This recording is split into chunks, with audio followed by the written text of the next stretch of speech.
الحمد لله رب العالمين والصلاة والسلام على سيد الأنبياء والمرسلين أما بعد فأعوذ بالله من الشيطان الرجيم بسم الله الرحمن الرحيم من عمل صالحا من ذكر أو أنثى وهو مؤمن فلنحيينه حياة طيبة۔ جو بھی نیک عمل کرے چاہے مرد ہو یا عورت اور وہ ہو مومن تو اللہ تعالیٰ اس کو پاکیزہ زندگی عطا فرمائے گا۔ حضرات محترم، اس آیت کریمہ کے اندر اللہ تبارک و تعالیٰ نے ارشاد فرمایا کہ تم میں جو بھی اچھے عمل کرے گا، اچھے عمل، اسے ہم حیات طیبہ یعنی اچھی زندگی عطا فرمائیں گے، مگر اچھا عمل اسی وقت قبول کیا جائے گا جب عمل کرنے والے کے دل میں نور ایمان کی شمع روشن ہوگی۔ اگر اچھے عمل کرنے والا ایماندار نہیں، کافر ہے، خدا پاک اور پیارے رسول اکرم صلی اللہ علیہ وسلم کا منکر ہے، تو چاہے لاکھ نیک عمل کرے، لاکھ نمازیں، زکاتیں، روزے، حج، نفل، صدقات، غرض کے جو مرضی کرے، اس کا کوئی نیک عمل ہرگز قبول نہیں ہوگا۔ ہاں، اگر ایمان کی شمع روشن کر لی تو پھر دنیا میں بھی کامیابی اور قیامت میں بھی کامیابی کی ضمانت۔ آپ حضرات کو معلوم ہوگا کہ خواجہ غریب نواز رحمۃ اللہ علیہ کی شان بیان کرتے ہوئے یہ عرض کیا تھا، خواجہ معین الدین چشتی اجمیری رضی اللہ تعالیٰ عنہ جب ہندوؤں کو عاجزی کرتے ہوئے معافی مانگتے ہوئے دیکھا، خواجہ غریب نواز نے فرمایا کہ قطب الدین عرض کی جی حضور، فرمایا جاؤ پانی کا مشکزہ آنا ساگر تالاب میں ڈال دو۔ یہ واقعہ بہت مشہور ہے، خواجہ غریب نواز نے جو پورا آنا ساگر کا پانی ایک پیالے میں کر لیا تھا، تو لوگ منت و سماجت کرنے لگے کہ آپ پانی ہمیں واپس دے دیں۔ تو خواجہ غریب نواز نے فرمایا، قطب الدین عرض کی جی حضور، فرمایا بیٹا جاؤ پانی کا مشکزہ آنا ساگر تالاب میں ڈال دو۔ خواجہ قطب الدین رحمۃ اللہ علیہ مشکزہ لے کر اٹھے اور جا کر آنا ساگر تالاب میں ڈال دیا۔ ادھر خواجہ قطب الدین بختیار کاکی رحمۃ اللہ علیہ نے مشکزہ ڈالا، ادھر لوگوں نے دیکھا کہ دیکھتے ہی دیکھتے آنا ساگر تالاب کناروں تک بھر گیا۔ اللہ اللہ، قربان جاؤ خواجہ پیا کی کرامت پر۔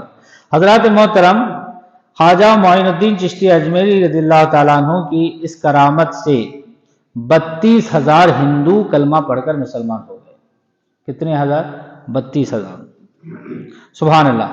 سارے ہندو مسلمان ہوئے تو ہر ہندو کی زبان پر ایک کلمہ جاری تھا، جس کو شاعر اہل سنت جناب عبدالستار نیازی نے اپنے الفاظ میں پیش فرمایا کہ مسلمان ہونے والے یوں کہتے ہیں، کرم کرو اے میرے شہنشاہ غریب، اے میرے شہنشاہ غریب نواز، کھڑا ہے در پر یہ حال تباہ غریب نواز، کرم کی بھیک جو مل جائے بات بن جائے، اے میرے قبلہ عالم پناہ غریب نواز۔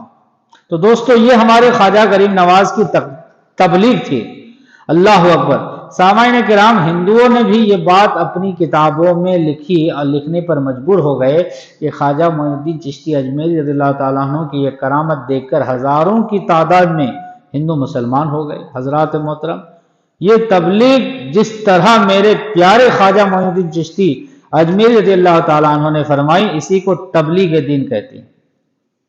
دوستو اور بزرگوں، نیم حکیم کا واقعہ شاید آپ حضرات نے سنا ہوگا۔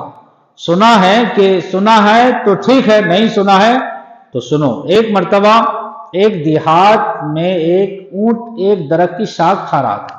وہ شاخ ذرا کچھ موٹی تھی، وہ اونٹ کھانے کو تو کھا گیا، لیکن اس کے گلے میں جا کر وہ شاخ پھنس گئی، نہ آگے جائے نہ پیچھے۔